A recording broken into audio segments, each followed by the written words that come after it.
Chris from MyMMAnews.com, being joined by lethal Liam Nolan. He is here right here in my home state of Newark, Delaware. He is doing a Muay Thai seminar at Chalky Athletics. Check him out, Newark, Delaware. You find some of the best Muay Thai in the tri-state area. But before we get into that, we got to talk about the seminar in itself. Liam, one fighter, WBC champion, the list goes on, and only in your mid-20s, man. First and foremost, thank you for joining me. How are you? Thank you. Yeah, I'm very good, mate. Thanks for having me. Oh, it's a pleasure, man. Like I said, mid-20s, you've accomplished so much in such a young career, man. Like we were talking about before the interview, Liam Harrison, blowing you up, and you started training early. Why? Why did I start training? I don't know. I was always really fascinated by martial arts, and before I was doing Thai boxing, I was doing Wing Chun, I was doing Taekwondo, I actually did a bit of MMA as well. And yeah, I always just took a fascination to combat and being able to defend myself. And like I said, when I was doing all the other martial arts, I was doing them like every week from when I was about 12. And then I had a friend of mine, he introduced me to Thai boxing. He said, "I'll just come to my local gym." He was training there. And immediately, like my first day of training there, I just fell in love with it. And I went back to train the next day. And, I sort of forgot about all the other stuff I was doing. And just that was it from then on. That one day of training, it was Thai boxing from then on, yeah, for me. So again, you're still young, have a prosperous career already. You have so much more left to accomplish. But with the seminar, you're going on tour here in the U.S., doing your thing. Yeah. What are you trying to instill in some of these young athletes that are coming up, trying to make a stamp in the sport, like yourself? What are you going around, and I'm not telling you to give away what you're teaching at the seminars, but what's some of the basics that you're trying to instill that mean a lot for you that you think these fighters could use? Well, I'm just trying to teach like stuff that I would use. I always say in these seminars, you see some guys when they're teaching seminars, they use like jumping stuff, flashing techniques, probably stuff that you would never use, but it's just fun for the seminar. But when I'm trying to teach, I'm trying to do like stuff people genuinely use, like stuff that I've used in my fight, stuff that I think that works. And like I say this in every seminar, like if they come away and they take like 2 or 3 things that they'll genuinely use, then it's been worth it for them. Yeah. So again, like you said, something that they can take away. And obviously what you're teaching and what these guys, it means so much. What does it mean to you that you're able to give back to them? Because again, you're so young, and I keep harping on this, but again, mid-20s, and you've done so much in your young career. Yeah. What does it mean that you're able to give back to these guys? Yeah, like it's great. It's probably one of the best feelings. Like if I get a message back on Instagram from someone saying, "Oh, like I learned so much from you," or like they watch my fights and it inspires them, it motivates them. Like that is probably one of the best feelings. Like other than winning a fight, it's one of the best feelings. Speaking of winning a fight, you're on a 2-fight winning streak. Got a lot of momentum in your back pocket. Right. Messed up on my homework there. Yeah. But so, what do you got coming up next? Coming up next, I don't know. Like we've got talks to either defend my title in the UK, which is where I want to do it. I don't want to like travel and defend it. I want to do it at home, or back on one championship. And I think it could be a really big one-on-one championship. So I won't say too much, but yeah. Speaking of one championships, obviously they're doing huge things. What's it like to be a part of something that's growing and just doing and including a sport like Muay Thai in a dominant MMA promotion? They're bringing all facets of combat sports into one. Yeah, I think it's amazing. And now they've just brought in the submission grappling as well. Mm-hmm.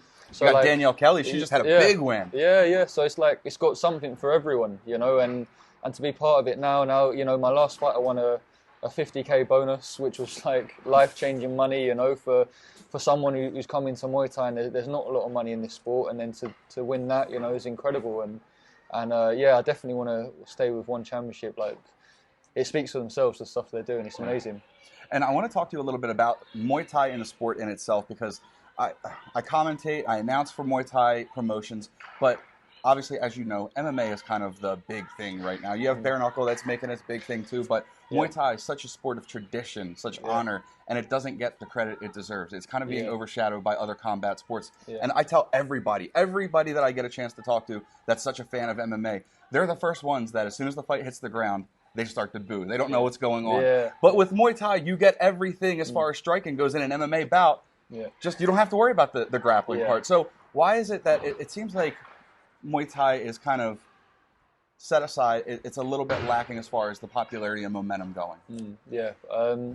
Yeah, that's a good question. I get asked that a lot, actually, and I really don't know the answer why. Like, why is it not caught on, you know? Because everyone, like you said, when they watch an MMA fight, they love the stand-up bit to it, and then like the casual fans don't understand the groundwork, and the stand-up is just basically Muay Thai, right? So why not just watch the Muay Thai? So I really don't know why it's not caught on, but I think it's getting bigger. Like from the time I first started to where it is now, you know, there's more money in it. There's more opportunity for fighters. So I think, to be honest, by the time I end up stop fighting, it will be bigger for the guys who then end up, you know. So I'm going to be a coach and, you know, help them after. Yeah, Bring yeah, the money in that yeah, way. yeah.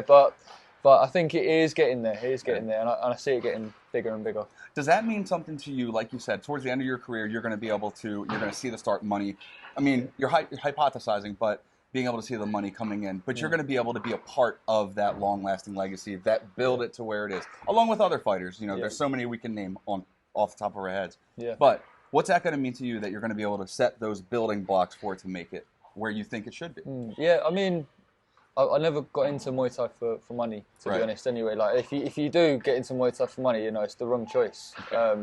But yeah, I mean, like that is ultimately what I want to do. Like I want to finish my career, win as much, you know, titles, and you know, fight the best fighters out there. And then when that is done, my plan is to like have my own training gym, you know, teach my guys, and hopefully have a bunch of fighters, you know, I can train and show where I went wrong and show what they can do better, and you know, help them. Yeah, that's my goal.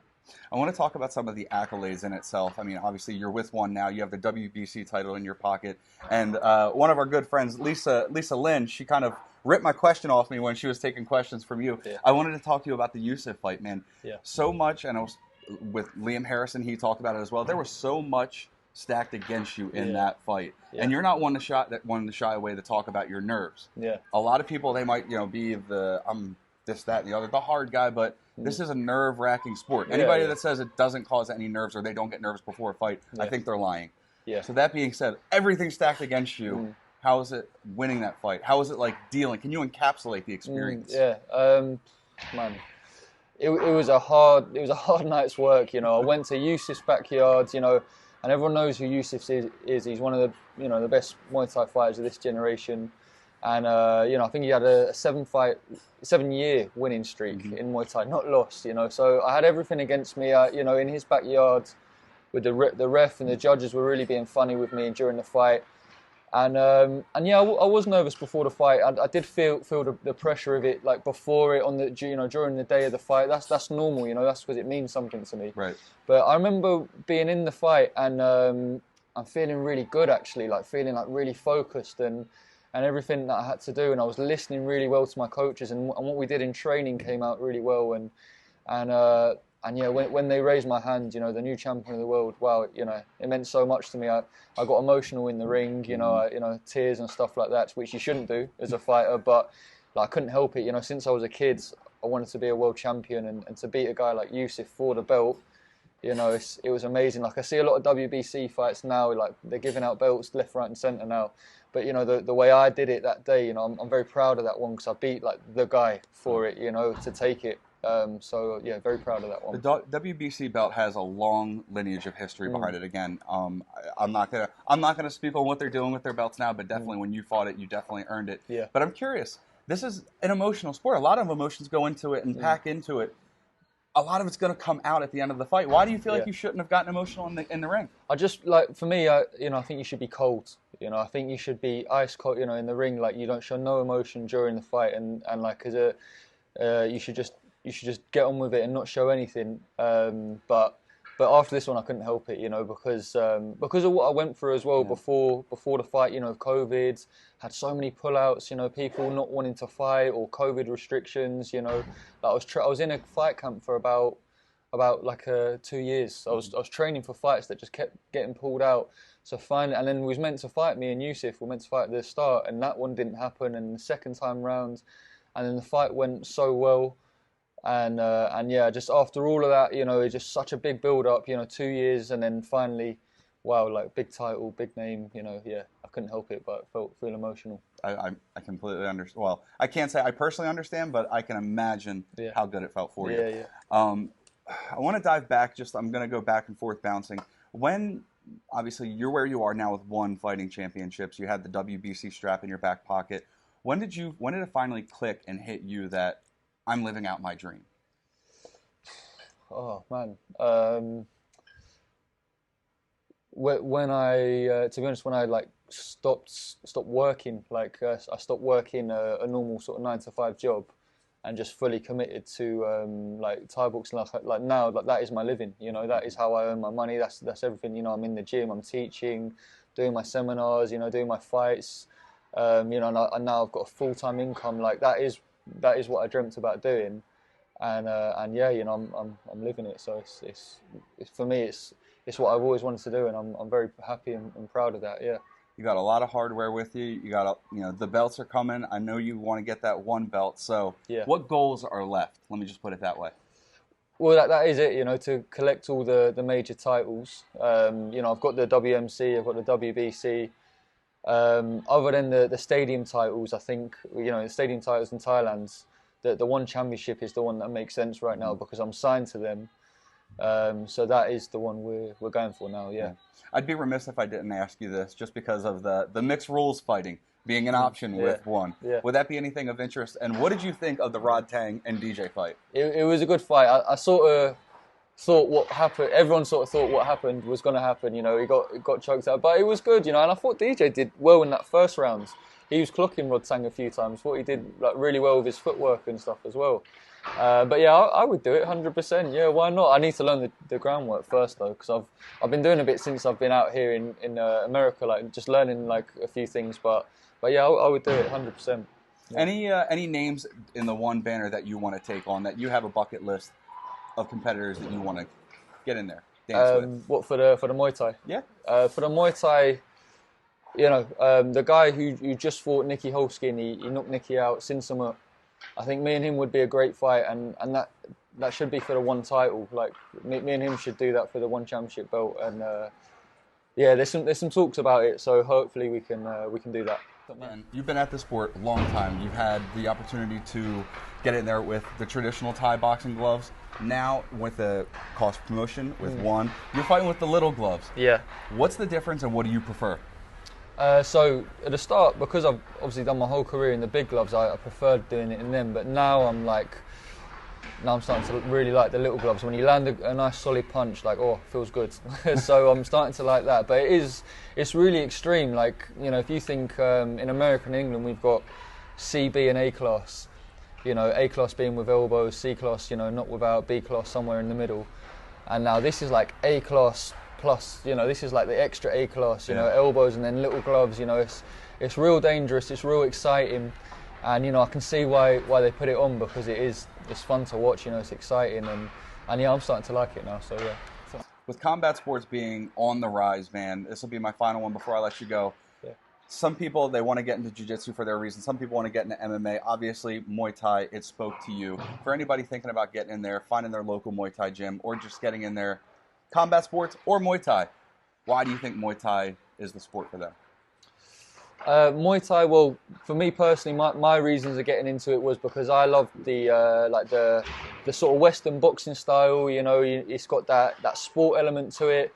But it's also got that martial art, that respect element to it. You know, all mixed in one. You know, like sometimes if you go to a taekwondo, it's just purely martial arts. It's not really got that competitive sport. Or if you just go to boxing, it can be sometimes like it's just the sport. You know, there's no like background and history to it. Whereas Muay Thai, I think it has it all in one, you know, and that's what I like about it. And you know, for kids as well, you know, it's great for kids to like teach them some discipline. You know, for me, it's made my life so disciplined, and you know, without discipline, you know, we're nothing. We all need routine. We all need discipline, and that's what it can give you.